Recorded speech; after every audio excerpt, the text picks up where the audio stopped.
the land, there'd not be one hope in 1,000 that they could get down. But they find some out away place, and they dump the body. That's what they're saying. And the only way you know there's a dead person out there is the buzzards begin to circle.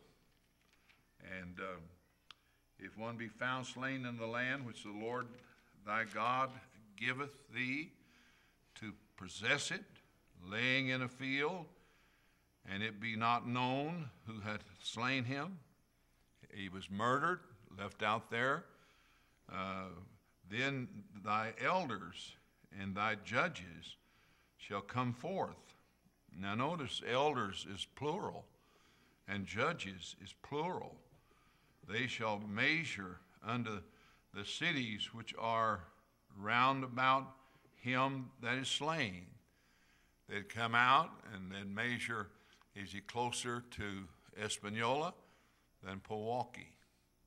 Or Espanola and some other town. They'd measure. And it shall be that the city which is next unto the slain man, even the elders of the city shall take a heifer, which hath not been wrought with, and which hath not drawn in the yoke. And the elders of the city shall bring down the heifer unto the rough valley, take it out where the fellow was found, which is neither cared nor sown, and shall strike off the heifer's neck there in the valley. And the priest, the sons of Levi, see, now you have the elders, the judges, the priest, all involved shall come near. For them the Lord thy God has chosen to minister unto him, and to bless in the name of the Lord. And by their word shall every controversy and every stroke be tried. And all the elders of that city that was next unto the slain man shall wash their hands over the heifer, that it be headed in the valley. And they shall answer and say, our hands have not shed this blood. So we don't know who killed him, but before heaven, we're following the law to disclaim any knowledge and any guilt. And they that answered and said, our hands have not shed this blood, neither have our eyes seen it. Be merciful, O Lord, unto thy people Israel, whom thou hast redeemed, and lay not innocent blood unto thy people of Israel's charge, and the blood shall be forgiven them. So shalt thou put away the guilt of innocent blood from among you, when thou shalt do that which is right in the sight of the Lord. They had this ordinance. You find somebody dead, you don't know who killed him, find out which village is nearest to, get the judges and the Levites, and take this offering, picturing the coming shed blood of Jesus, and offer that out there, and that city is free from that blood. That city will not have to answer for that man's death. And that's what the law of God said. Now, there are several things about this that, first, is very inconvenient. Why not go out there and say, this guy, bury him? Because you had to, as expensive. There's a red heifer, and there's days off work, and there's walking 4, 5, 6 miles out across no man's land. And someone from that village, some of that village, some of this village, and you have to get the religious and the legal people involved. And so I do not know any place where the Bible teaches this, but I believe that those old Jews just figured God can't kill us all. This is just too much trouble. It's just too expensive. We don't have time. And so, but let's turn now to Isaiah chapter number 1. Isaiah chapter 1. here is, we have verse number 4.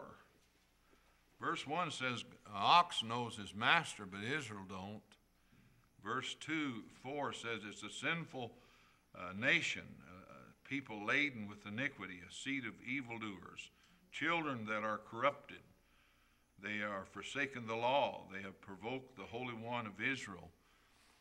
And see, whenever the law was passed that you cannot pray anymore in school, and when God, for all intent and purposes, was kicked out of public school, and humanism came in, and they began to teach that man evolved from a lower form of animal, and you go through the generation with mom and dad, that's what they were taught, and then their kids come along, and that's what they're taught, and that's what people believe, that's what they are convinced of. They've had little or no understanding of God, only, and so they start acting like animals. They don't understand that God created man, and God's eternal. He's from everlasting to everlasting, and that when he made man, he is eternal.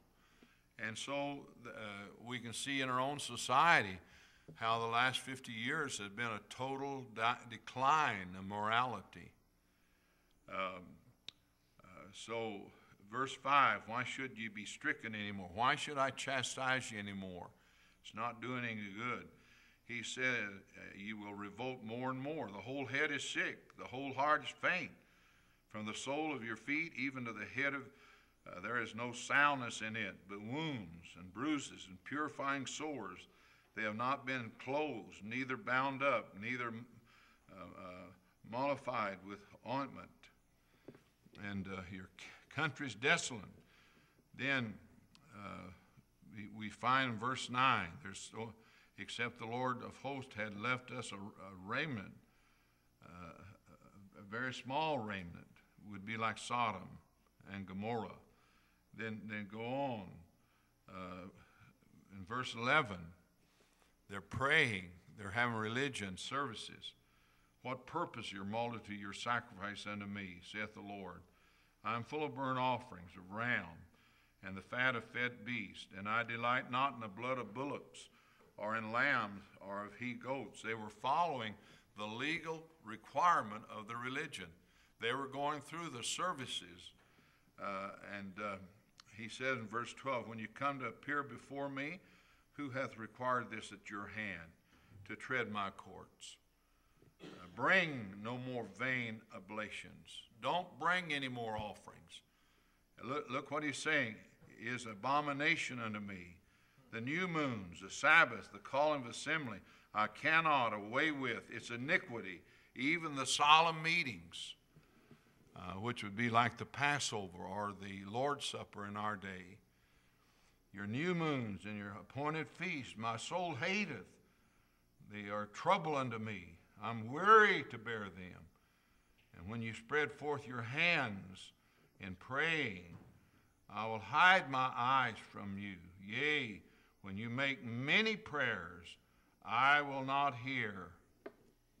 Now look why. "You disregarded my law concerning cleaning the land.